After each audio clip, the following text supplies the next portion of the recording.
महादेवाय नमः। महादेवाय नमः। नमस्कार सर, मेरा नाम सुशांत कुमार कुशवाहा है और मैं BHU का एक रिसर्च स्कॉलर हूँ और मैं बहुत सौभाग्यशाली हूँ कि मुझे आपसे अपना सवाल पूछने के लिए समय दिया गया है। मेरा प्रश्न है कि मैंने अपना जोश खो दिया है और मैं लगातार प्रेरित रहने वाला इंसान नहीं हूँ। मैंने अपनी प्रेरणा खो दी है, उसे वापस कैसे पाऊँ ताकि मैं अपना जीवन आनंदित होकर जी सकूँ और मुझे भीतरी शांति मिले। धन्यवाद सर। देखिए, जीवन की प्रकृति ऐसी है। कृपया बैठ जाइए। अगर आप बाहर गार्डन में जाएं और एक चींटी को पकड़ने की कोशिश करें, BHU की चींटी जो यहीं पैदा हुई है, यहीं बड़ी हुई है और शायद यहीं मर जाएगी, वो BHU की चींटी, अगर आप उसे पकड़ना चाहें तो वो कहेगी मेरा जीवन भाड़ में गया, मुझे मसलना हो तो मसल दो। क्या यह सच है? वो खुद को बचाने के लिए सब कुछ करेगी। उसके लिए उसका जीवन मूल्यवान है ना? बहुत मूल्यवान है ना? छोटा सा जीव है जिसे हम शायद देखे भी ना, शायद हम उस पर कदम रख दें, उसे देखे भी ना दुर्भाग्य से, लेकिन वो अपने जीवन को बहुत मूल्य देती है या नहीं? उसमें जोश है। लेकिन आप एक इंसान, कम से कम इस ग्रह पर आप विकास का शिखर हैं, कम से कम शारीरिक रूप से।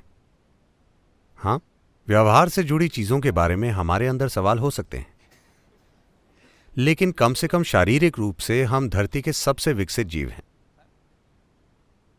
सबसे विकसित जीव होने का मतलब यह है कि हमारे अंदर सबसे जटिल न्यूरोलॉजिकल सिस्टम है और सबसे ऊंचे स्तर की दिमागी क्षमता है। इसका मतलब है आप सोच सकते हैं, आप याद रख सकते हैं, आप में याददाश्त है, आप बहुत जीवंत तरीके से चीजों को याद रख सकते हैं और आपकी कल्पना शक्ति शानदार है।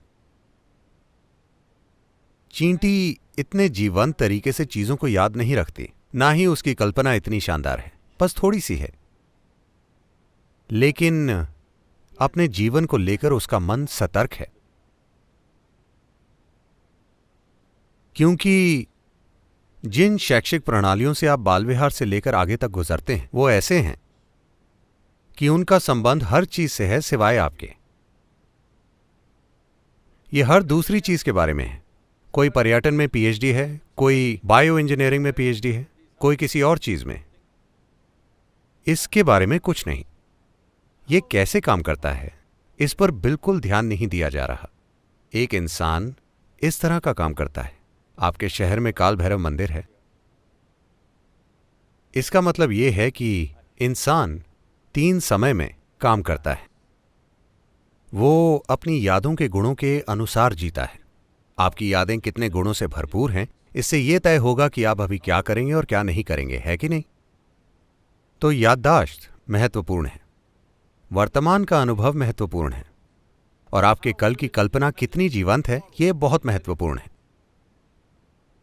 फिलहाल समस्या यह है कि ये चीजें पूरी तरह से आपस में मिल गई हैं, क्योंकि अपनी शक्तियों को अनुशासित नहीं किया गया है। बच्चों को ऐसा कुछ भी नहीं सिखाया गया है। अनुशासन का मतलब लोग सोचते हैं अंग्रेजी अनुशासन, यानी बेवकूफों की तरह ऐसे चलना। शक्तियों का अनुशासन नहीं है। इस वजह से आपका अपना मन आपके खिलाफ हो गया है। जो 10 साल पहले हुआ था आपको आज भी दुख देता है। हेलो? जो परसों हो सकता है वो अभी आपको दुख दे रहा है, क्योंकि अपनी शक्तियों का अनुशासन नहीं है। आप नहीं जानते कि अपनी याददाश्त का और कल्पना का इस्तेमाल कैसे करना है। आपकी याददाश्त आपको दुख देती है, आपकी कल्पना आपको दुख देती है और आपको लगता है कि आपका जीवन दुख दे रहा है। जीवन दुख नहीं दे रहा। आप बस इंसान होने की 2 सबसे महान शक्तियों से दुख पा रहे हैं, जीवंत यादों और शानदार कल्पना की शक्तियां, है कि नहीं? अगर आप अपनी सबसे महान शक्तियों से दुख पाते हैं तो हम आपकी क्या मदद कर सकते हैं?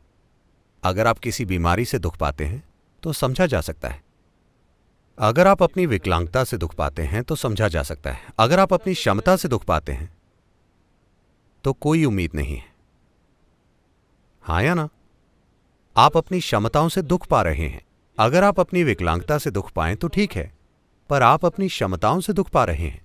मुझे आपको यह बताना चाहिए, लगभग 4-5 महीने पहले ऐसा हुआ। आपने शायद ऐसा समाचारों में देखा होगा। एक युवा महिला, 34 साल की महिला, जो हैदराबाद में टीवी एंकर थी, ने 5वीं मंजिल की खिड़की से कूदकर अपनी जान दे दी। उन्होंने एक नोट लिखा, मेरी मृत्यु के लिए कोई भी जिम्मेदार नहीं है, मेरा दिमाग मेरा दुश्मन है। इस दिमाग को इतना बड़ा बनाने में कितने लाखों साल लगे हैं, और अब यह आपका दुश्मन बन गया है। उन्होंने इसे शब्दों को व्यक्त किया, लेकिन लगभग 90% लोगों के बारे में यही सच है। वो अपनी ही बुद्धि से दुखी हैं, है ना? अगर आप उनका आधा दिमाग निकाल दें, If you take away half their brain, they will be peaceful.